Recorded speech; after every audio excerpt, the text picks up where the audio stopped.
Tadi malam saya ngomong dengan saudara Edo, karena ya ternyata sudah lama saya itu kagum pada cara Tuhan.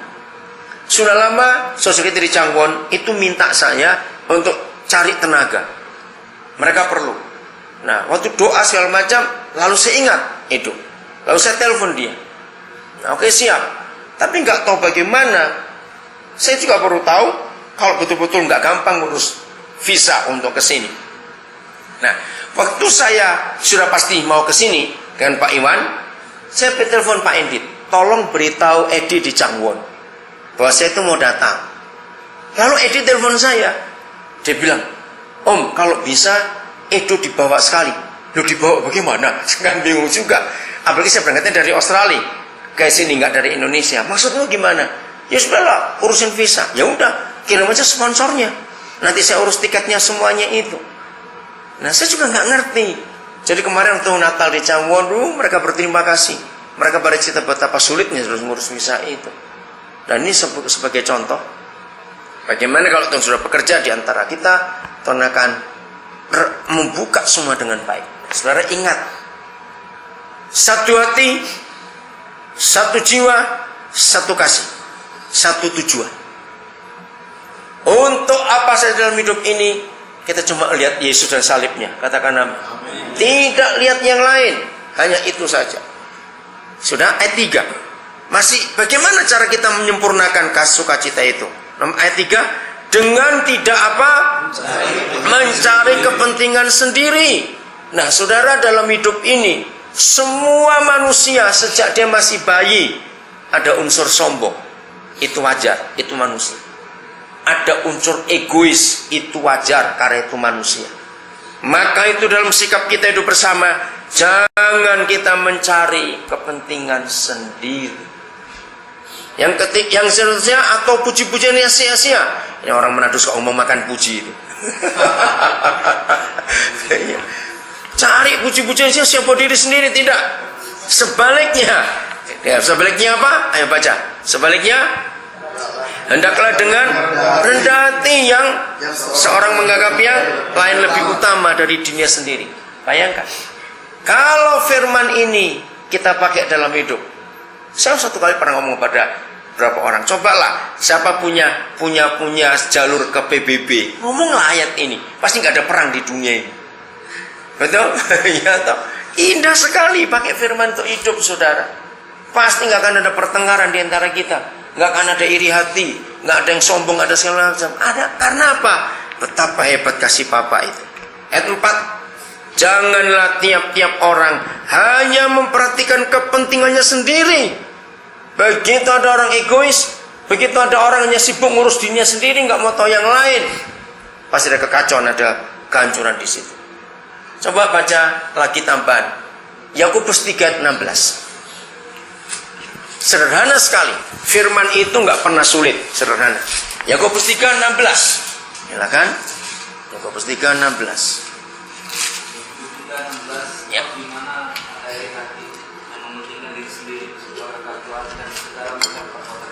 Ngeri sekali. Kapan saudara menemukan kekacauan dan kapan saudara mendapati segala macam perbuatan jahat? Cari biangnya itu cuma 2. Pasti ada orang iri hati dan ada orang egois di situ. Sudahlah, di dalam segala segi kehidupan manusia, kelompok apa saja, entah itu gereja, entah itu yayasan, entah itu PT, entah itu kelompok arisan sekalipun, atau apa saja, pokoknya kalau ada segala macam perbuatan jahat dan kekacauan, itu sumbernya cuma 2, iri hati dan mementingkan diri sendiri. Begitu ada seorang seperti itu di antara kita, rusak. Sifat itu mengacau sekali, saudara. Orang iri hati dan orang egois itu ngaconya luar biasa. Maka itu Filipi 2 ini penting. Jangan kita sibuk hanya memperhatikan kepentingan kita sendiri saja, tetapi kepentingan siapa? Orang lain juga. Nah, saya akhiri dengan ayat 5. Ayo kita baca bareng-bareng ayat 5. 1, ya Filipi 2 tadi. Filipi 2 ayat yang kelima. Kita baca bareng-bareng. 1, 2, 3. hendaklah kamu dalam hidupmu bersama menaruh pikiran dan perasaan yang terdapat juga dalam Kristus Yesus. Amin. Cuma dua yang Yesus minta. Memakai, menggunakan, menaruh pikiran dan perasaan Tuhan Yesus. Bayangkan kalau semua kita dalam hidup ini hanya bisa menggunakan pikiran dan perasaan Tuhan Yesus, aman. Setan gak bisa bekerja. Saya belajar dari hidup Yusuf. Di perjanjian lama itu cuma ada 2 orang, bayangkan, yang sampai mati tidak punya daftar dosa. Salah satunya Yusuf. Hebat bukan? Nah, gara-gara itu saya tak cari. Pasti saudara saya ini punya rahasia. Mengapa setan gak bisa goda dia lagi sampai dia mati? Sampai mati loh saudara.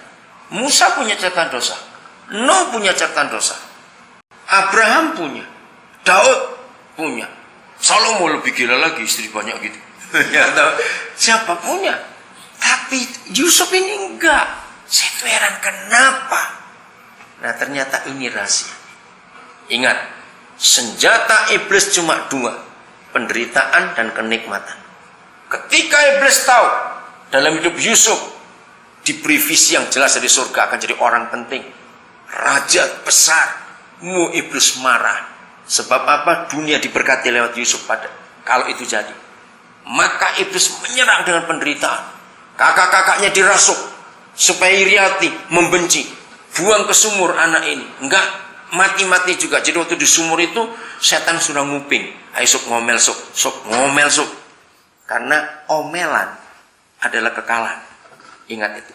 Omelan adalah kekalahan. Maka itu kita bisa mengucap syukur atas segala hal. Setan itu jengkel. Ternyata di dalam sumur Yusuf enggak ngomel, enggak nyumpah-nyumpahi kakak-kakaknya. Enggak. Istilah saya dia malah main air di situ, kecek. Istilah orang Jawa bilang. Luar biasa. Setan marah. Anak ini enggak mempan pakai penderitaan. Mereka rapat lagi. Itu enggak ada ayatnya, cuma saya ngomong sendiri aja ya. Setan rapat lagi. Mau pakai senjata apa ini? Senjata pertama tetap penderitaan lebih berat. Dijual jadi budak. Hidup hancur. Enggak ngomel juga. Wah, setan marah, rapat lagi. Senjata kedua muncul, kenikmatan. Potifar berubah hatinya. Sayang pada Yusuf. Dia dapat kesempatan yang luar biasa. Nah, maksud iblis di dalam kenikmatan pertama itu Yusuf jatuh. Dia jadi sombong, dia jadi sok, dia bisa ngejek rekan-rekan budak yang lain. Kan tadinya tinggal di bara. Tiba-tiba dapat kasih sayang Potifar. Nanti baca di Kejadian pasal 39. Setan marah, anak ini enggak jatuh juga. Rapat lagi. Senjata kedua tetap dipakai, kenikmatan. Sekarang lebih hebat lagi, seks yang ditawarkan. Istri Potifar cari masalah. Ayat 10 pasal 39 dikatakan dari hari ke hari perempuan itu menggoda Yusuf untuk tidur dengan dia. Saya sering berkata pada banyak orang, untung Yusuf bukan orang Indonesia. Kalau dia orang Indonesia, bubar rencana Tuhan. Lo dalam hal apa? Dengaran baik-baik ya. Foto-foto eselon 2 dari kerajaan Firaun. Orang Indonesia kan punya mentalnya menjilat pejabat. Betul nggak? Nah, itu mental orang Indonesia. Wah, ini istri pejabat ini. Aku kan nggak cari gara-gara, dia cari gara-gara. Oh, Tuhan tahu hatiku bersih. Wah, misalnya dia bisa berkata begitu Yusuf itu. Loh, betul nggak? Memang dia nggak mulai kok, yang mulai istri Potifar itu. Wah, kalau aku mau dengan dia, ayo logika orang Indonesia itu. Kira-kira Yusuf nasibnya berubah nggak? Ayo cepat jawab. Pasti berubah. Ini istri pejabat. Tapi hebat. Yusuf tolak itu. Setan marah. Senjata yang kedua sudah habis, kenikmatan. Enggak mempan juga, malah Yusufnya lari. Setan rapat lagi. Nah, di situ saya tahu senjata itu cuma 2, karena setelah gagal kenikmatan, dia balik senjata pertama, penderitaan. Masuk penjara tanpa diadili, vonisnya seumur hidup. Ayo, jujur, kalau dia itu kita, oh pasti nyumpah-nyumpahi istri Potifar itu. Wah, kita sudah maki-maki dengan karu-karuan. Tapi dia diam. Enggak cari pembelaan, enggak cari. Dan lebih luar biasa, ingat waktu masih di penjara, nasib sudah nggak ada masa depan. Tahu dua narapidana mimpi minta arti, masih ingat? Ayo, kira-kira kalau Yusuf kayak kita jawab gini, boro-boro kamu, aku juga nggak tahu nasibku kayak apa. Loh, betul nggak? Iya kan, ngapain kamu tanya aku? Kamu juga tahu aku di sini kayak begini kok. Tapi saudara yang saya kagum, Yusuf jawab, dia berdoa, masih mau nolong orang. Saya ingin tunjukkan penderitaan Yusuf. Baca Mazmur 105 ayat 17 dan 18. Aduh, kalau ingat ayat itu mengerikan sekali. Bagian terakhir, Mazmur 105 ayat 17 dan 18. Silakan dibaca. Diutusnya seorang mendahului mereka, Yusuf yang dijual menjadi budak. Nah, dijual tapi itu utusan. Lanjut 18. Mengimpit kakinya dengan belenggu, lehernya masuk ke dalam besi. Saudara bayangkan, dia bukan anjing, leher dan kakinya dicap dengan besi. Gila betul. Tapi lihat ayat 19. Tolong sampaikan pada semua teman-teman kita, saudara kita, dalam penderitaan seberat apapun juga, kalau kita tahu itu adalah jalan Tuhan yang kita harus ikuti. Ayat 19. Atau baca bareng-bareng. 1, 2, 3. Sampai saat waktunya sudah genap dan Tuhan membenarkannya. Yusuf berkata amin. Yusuf nggak punya pembela, nggak punya pengacara, nggak ada yang bisa membantu dia, tidak. Tapi itu janji. Sampai firman-Nya sudah genap dan janji Yahweh membenarkannya. Hebat sekali Tuhan itu. Sudah nggak ada harapan. Nah, maka itu setan marah ketika senjata yang pertama kembali lagi penderitaan, makin menderita, lebih menderita dari yang pertama di sumur, jadi budak, habis-habisan kayak begitu. Bayangkan leher dicatok besi, kaki pun dirantai. Mau kemana? Belum selesai. Coba saudara baca Kejadian 41 ayat 14. Apa penjaranya Yusuf? Kita harus tahu itu. Nah, bayangkan saudara kita ini masih muda. Dia bebas dari penjara baru umur 30 tahun. Dia dijual ke Mesir umur 17 tahun. Bayangkan 13 tahun dalam penderitaan, sedikit aja yang enak, tapi istri Potifar cari masalah. Kemudian Firaun menyuruh memanggil Yusuf. Segeralah ia dikeluarkan dari tutupan. Ya. Ia bercukur dan berpakaian. Nah, Lalu pergi kepada Firaun. saudara perhatikan kata tutupan. Ternyata Mesir itu punya 4 macam penjara. 1 penjara yang biasa masih orang bisa bebas. 2 itu kurungan. 3 itu tutupan. Tutupan itu ruang bawah tanah, bentuknya seperti sumur, dan narapidanya itu tidak bisa berdiri apalagi tidur. Enggak bisa duduk apalagi tidur. Berdiri sepanjang hukumannya. Dan tidak ada sinar matahari. Yang keempat itu buangan. Musa kena yang keempat. Kenapa Firaun nggak sampai hati memenjarakan Musa? Karena kan cucunya. Jadi lebih dibuang. Kalau kamu kuat kamu selamat. Kalau mati so mati di sana. Dari 4 macam penjara ini, yang paling kejam yang ketiga, yang kena pada Yusuf, tutupan. Maka itu dikatakan waktu dia tampil menghadap Firaun, dia harus lakukan 2 hal. 1, cukur. Saya bayangkan dia sudah kayak monyet betul-betul itu. Sekian tahun nggak kena matahari, nggak cukur, maaf ya saudara, berak, kencing, berdiri. Saya bayangkan, dan dalam kondisi terbelenggu lehernya, terbelenggu kakinya, kejam nggak? Ayo kita mikir. Harusnya Yusuf bisa sakit hati habis-habisan. Betul? Harusnya dia bisa marah-marah kepada Tuhan. Kalau tahu hidup kudus, nggak berzina seperti ini, lebih baik aku berzina hari itu. Bisa nggak Yusuf berpikir seperti itu? Kalau dia marah pada Tuhan, ini anak luar biasa. Nah, dalam kondisi seperti itu, setan nggak punya senjata yang ketiga, karena nggak mungkin setelah penderitaan balik nikmat lagi.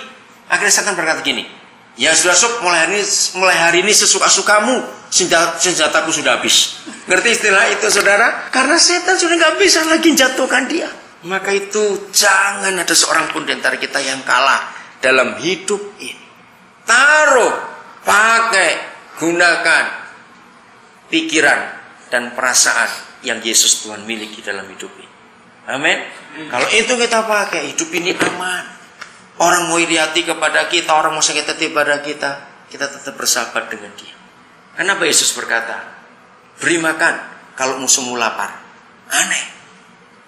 Jadi kunci kemenangan kita, kalau kita bisa ngampuni orang itu, kita bisa ngajak makan dia. Bukan makan dia, beda loh ya. Ngajak makan dia dan makan dia itu beda. Jangan sampai salah. Harus begitu dalam hidup ini. Kalau ini ada, wah Yesus dipermuliakan betul dalam hidup kita. Di mana ada kasih dan pengampunan, setan gak punya tempat untuk bekerja dalam hidup kita. Mau seperti itu? Ya harus. Dalam hidupmu bersama. Ya, seulang lagi kata pertama ayat 5 Filipi 2. Hendaklah kamu dalam hidupmu bersama. Ya, Filipi 2 ayat 5 tadi. Hidupmu bersama.